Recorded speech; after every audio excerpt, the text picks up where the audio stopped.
Hi, welcome to the CIPPE Prep Marathon. If you don't know what this is, go to the description. The week 1 video is there, it has the entire context. Bye bye. With that being said, in week 1, we started by studying the IAPP book. I think I may have bit off a little bit more than I could chew, but it was accomplished. The idea here was to just go through the book and familiarize ourselves with the material. We are not trying to memorize things, we are not trying to have conceptual clarity. Why? Because your boy gave a mock and let's just say that I realized that the book and the GDPR themselves are not enough to give the exam. And a lot of people have guided me to believe that they're not. Those people who just read the book and memorized the GDPR and gave the exam probably worked in the domain for a little bit before they gave the exam. So if you're new, those two are not enough. How I gave this mock was by reading the entire book and having the GDPR open next to me so that I don't get any memory related questions wrong. Moving further in week 2, what we're going to do is start memorizing the GDPR because you are going to need it. You are going to need it because it's not just a memory game, it is a memory active recall and application of that active recall game. So here is how we're going to go about memorizing the GDPR articles. 1. We are going to make flashcards. Take 20 articles every day, okay? And they don't have to be all 20 articles. They can simply be the articles that you had marked in your IAPP book when you were reading it. Take 20 of those, put them in whatever AI you love. If you don't like AI, if you think that it's unethical for you to use AI, feel free to just make those flashcards manually and put them on a website like Quizlet. I personally prefer Anki and I might make a video on how to use it later on, but it's not the most user friendly for a lot of people. So put it on Quizlet, make an account there, and you will have flashcards that are accessible to you all the time. You just have to go through them and it's like a little game. Quizlet I think also has a lot of options to gamify to memorize your flashcards.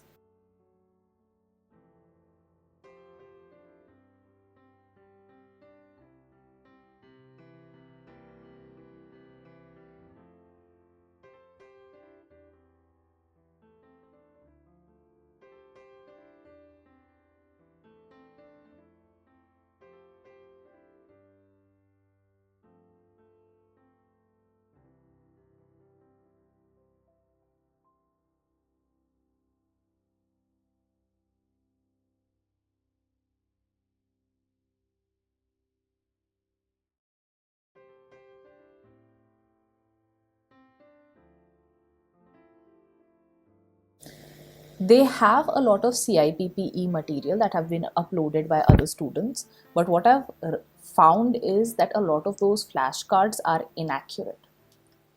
And you really need to be able to trust the material you're studying from to be able to apply it later on. You can't have doubts about that.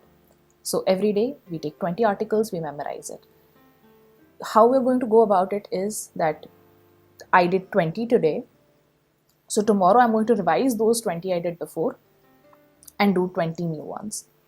The next day we are again going to do the 40 we did before. You don't have to do all of the 40. If you think that you've memorized a lot of them, you can just do the selective ones that you were getting wrong and do 20 next. The reason why we are doing it like this is because committing something to memory long term takes time. We are making it a weekly goal, sure, but please remember you are not going to memorize this thing completely within a week. It's okay if you don't, it's fine. This is just the beginning and this is a practice that is going to continue throughout our preparation. We are just making our materials. We are making our bed so that we can sleep in it. And as far as the recitals are concerned, you can stick to the ones that you've read in the book, but don't try to memorize them right now. Just read through them. With recitals, I've realized it's more about conceptual understanding than memorizing which recital said what. The reason why I recommended the use of AI in the process of making flashcards is because for anybody who doesn't have a law background, the GDPR can be very wordy and it can be difficult to understand.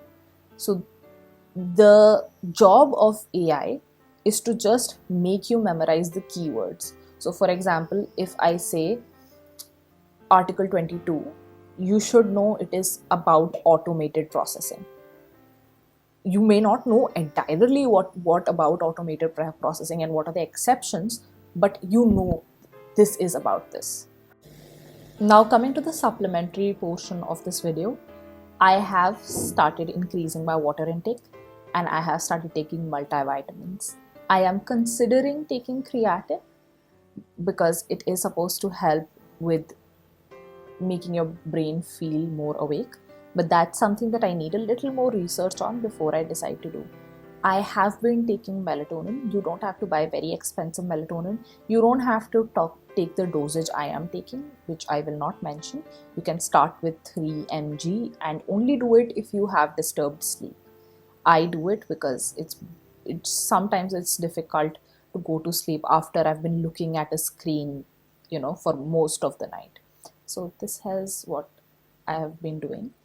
There is no menstruators bonus for this video, but I will say this, that I have started studying right after the menstrual phase. If you don't know, there are 4 phases of your cycle.